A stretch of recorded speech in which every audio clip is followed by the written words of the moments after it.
It's just and so she's only got and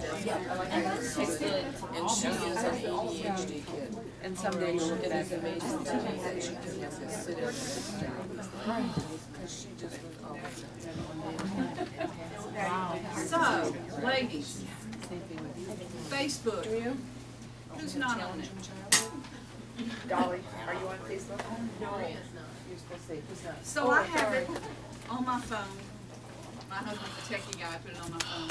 And it was, I forget how long Facebook's been out, but I held out for the longest time. I heard so many horror stories. Finally, I joined it 5 years ago. And quite honestly, I really joined it because I wanted to get articles. And if you see anything I put, I do a lot of stuff with articles and things. Then all these people start sending me friend requests. And of course, people call out of the woodwork, you know. Yeah. So I have this one friend on Facebook. I went to high school with her. She's really sweet. She was a cheerleader, not the head cheerleader, but she was a cheerleader, and was always nice to me. Her parents owned a Greek restaurant, so I learned to eat Greek food from going to her house and going to a restaurant.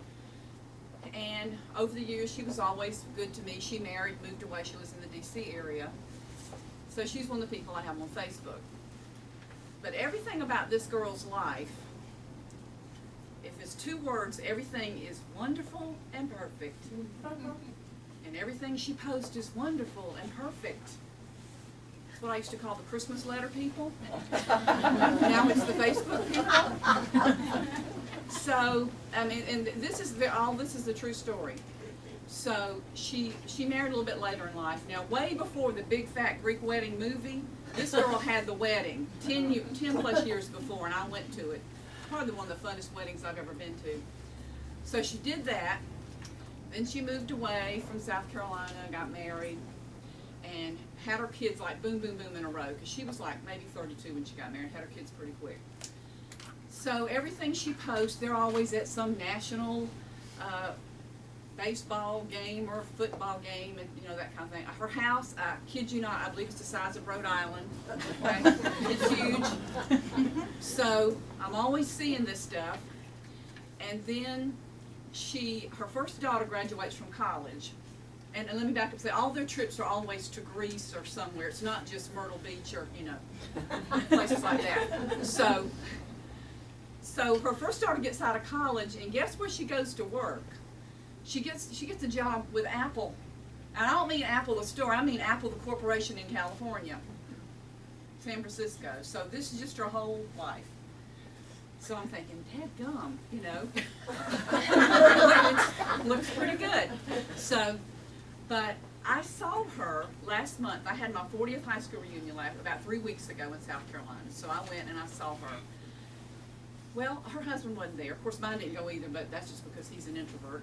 So her husband wasn't there, because he says, I don't like to talk to people, so he lets me talk to people. So I saw her going around, and I kid you not, I think she took a picture with everybody at the reunion. I mean, we had a pretty good turnout. Of a class of 300 and something, we had like 150 people there. So, but you know what, I watched her during the night, and she didn't have that countenance. I watched her face. And her kids are all now, I think the youngest one's maybe going to graduate from college, but I watched her and observed her, and I didn't see what I see on Facebook. I just didn't, because I intentionally paid attention. So contentment in a Facebook world. So what's the definition of contentment? Here's one I found. The state of being satisfied with what one has or being joyful in one's circumstances. So are we? Especially as women. So at Facebook, we get a glimpse into people's lives. What are we really seeing? What they want to see. Yeah. So how many people see pictures of people putting pictures of dirty dishes in the sink, or food they burned, or fights with their spouse, or their kids acting up like both of mine did yesterday?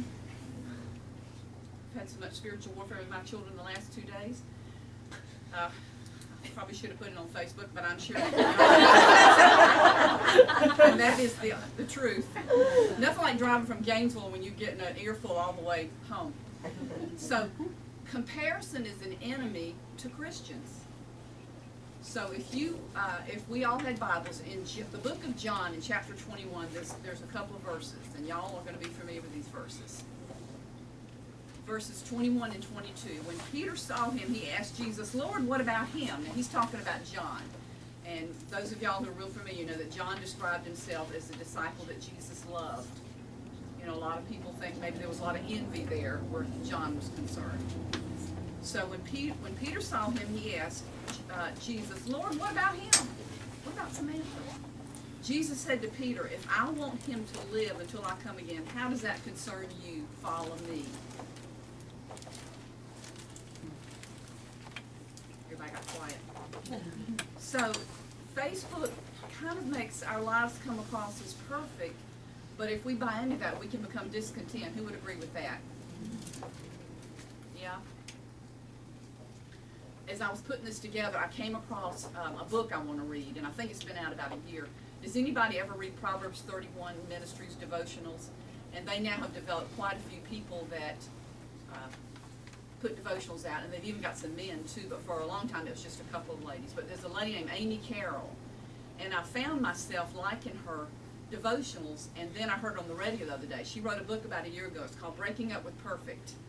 And there's an excerpt of it on, you can get online. I think the whole book may be online, but I'm definitely going to read it. But apparently she's a person who's recovered trying to be a perfect person. And I hope none of you are needing to recover from being a perfect person. I think my friend probably now in her empty nest is probably going through that. At least that's what I saw on her face. So I want to leave y'all with a verse. And yeah, it's just a very good one. 1 Timothy chapter 6, verses 6 through 8. But godliness with contentment is a great gain. For we brought nothing into the world, and we can take nothing out. But if we have food and clothing, we will be content with these. Amen? Amen. Thank you, ladies. Next is Miss Monica Street.